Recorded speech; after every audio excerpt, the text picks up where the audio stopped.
I know it's been a minute since I put out any full length. I know that I've been doing a lot of shorts lately. It's been easier for me to fathom doing a 1-minute video than actually staying on task for any type of period of time. You see, on December 28th, my life changed in ways that I never could have imagined, nor could I even fathom.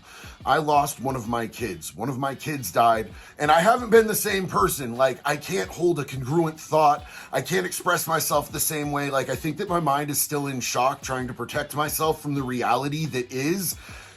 And I'm just not fully there. Like, I can't remember if I brushed my teeth. I can't remember if I showered. I don't remember my keys. I don't know where my wallet is. Where is my vape? I can't find my vape! And that's just where I've been at. I have multiple full lengths that are in progress, but I haven't had the concentration or the mental ability to be able to get them done. And I'm gonna do a full length discussing the full circumstances and situation around what happened with my kid, but I'm just not there yet. I'm not ready. It's only been a couple weeks. And now that I've heart vomited all my pretty pink feelings across the internet, let's get into some actual content. Today we're going to talk about a situation that arose with a CI, a confidential informant. Now, it didn't say the specifics in the video that I watched or any of the research that I've done, because they're not going to tell you if this person was just like trying to get off on some charges, or if they were trying to be a good citizen, or if they were just doing a controlled buy for money. But first, look, trigger warning. If talking about SA makes you uncomfortable, it triggers you, it like gets you in your feelings, like I completely and totally get that. Maybe this might not be the right one for you. I'm not gonna go into gory details or anything like that, but if the whole subject is something that messes you up, I don't wanna do that to you. You're still here? Okay, cool, here we go. Okay, so look, a CI is a confidential informant. That's someone who works for the police. They're a normal citizen that is working for the police to try to put people in prison. Now, I guess sometimes they might just be someone who gives information to the police, but I don't think that that's that useful. All of that could be like hearsay. I mean, they could just throw them a lead in the right direction. I don't know how all of that works. Like, a lot of this is a mystery to me. But what I do know from personal experience, having someone do a controlled buy on me, is that they do controlled buys. And what that is where the police set them up with like a video camera, audio recording equipment. They give them money, they pat them down or search them before they go in, they buy narcotics. It's all documented, like video and audio. They come directly out, they give the cops the stuff. The money is marked, like the whole thing is a setup. And like I said earlier in the video, there's probably multiple reasons that people actually do this, but I think the vast overwhelming majority is people that got caught for small scale stuff, like a possession or a simple sale, and the police are like, yo, if you'll do controlled buys on who you got this from, we will delete your charges. Now, I personally was wrapped up in one of these situations. I had a dude come and do a controlled buy against me, and I actually put hands on the dude while he was doing this controlled buy because he owed me money, he had blocked my phone number, he was doing a lot of wonky stuff, man, and he had run off with cash, and I felt very disrespected. So I was putting hands on him while he had a video camera for the police hidden as a key fob for his car. He had audio recording going on, and I've always wondered, like, how did that go down? Did they not hear me slapping the crap out of this dude and threatening his life? I mean, it only seems logical to me that if you're sending a human being into a dangerous situation with a dangerous person, that you would want to be monitoring that in real time just in case stuff happens. Like, what happens if that person gets beat up? What happens if that person gets killed? What happens if something worse happens to that person? And there's a situation that just arose that we're about to talk about where the worst case scenario came about. Because apparently it's not going to any live feed. It's just recording, and then they bring the stuff back to the police, which seems highly negligent to me, just as a human being. Like, not that I'm super concerned about the safety of CIs. Like, you're doing some grimy stuff. You put yourself in a bad position, bad stuff happens to you. I'm like, whatever. But, like, check this out. These police put a woman in a situation where she was going to do a controlled buy on a known violent offender to buy drugs from him, and they were just sitting around in the parking lot, deaf and blind, while she got sexually assaulted. And look, I have no love for snitches, I have no love for CIs, I have no love for people who do controlled buys, but someone getting sexually assaulted is never justified, it's never okay, it's never anything that I would want to advocate for in any way, shape, or form, regardless of what the fuck they're doing. Y'all know what time it is, let's fucking go!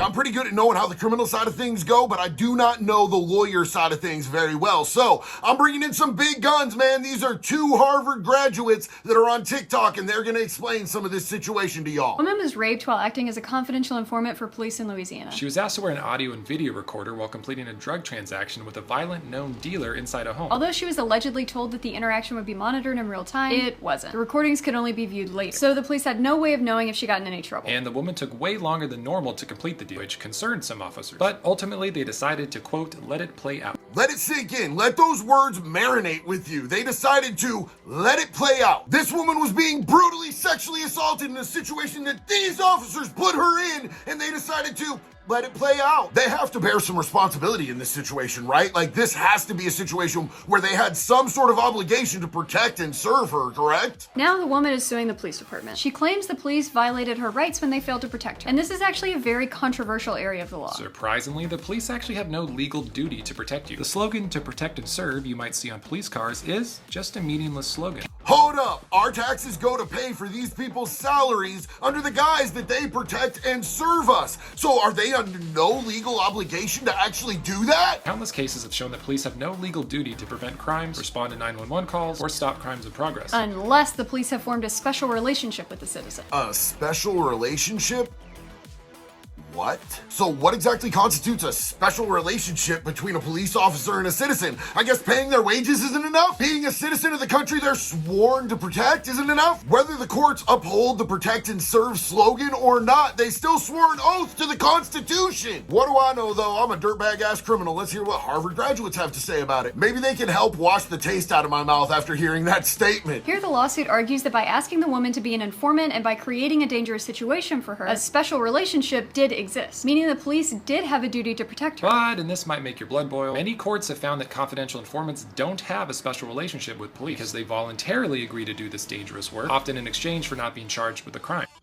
When you put it like that, that quite literally does not make my blood boil at all whatsoever. I feel really bad for this woman that she got put in that position, but she did agree to be put in that position. As much as I stand adamantly against any type of sexual assault, you know, she might have just taken that charge, not put herself in a fucked up position. It all depends on the facts of each case and what's uncovered during discovery. Finally, to just add to a horrible situation, the drug dealer who raped the woman was arrested. But despite having a prolific criminal record, he had his charges downgraded, Was given a relatively low bail, posted that bail, missed his court date, and is now on the road. Yep, there it is. There's the part that makes my blood boil. So first off, the police put a woman who probably just had something like a simple possession or something like that, sexually assaulted by this dude. They had the dude in custody. He has a long criminal record of stuff like this. They gave him a bond, and now he's out at large in the public again. Yeah. That got me. Yeah, I'm mad now. Holy shit, the level of incompetence involved in this situation is maddening. Okay, so today we learned that the police are under absolutely no legal obligation to protect you unless you have a special relationship with them. And there is extensive legal precedent for this. We've learned that they have absolutely no problem putting anyone, including a woman, into a dangerous situation to get the bust that they want. And we've seen that our system will quite literally give someone like this a bond,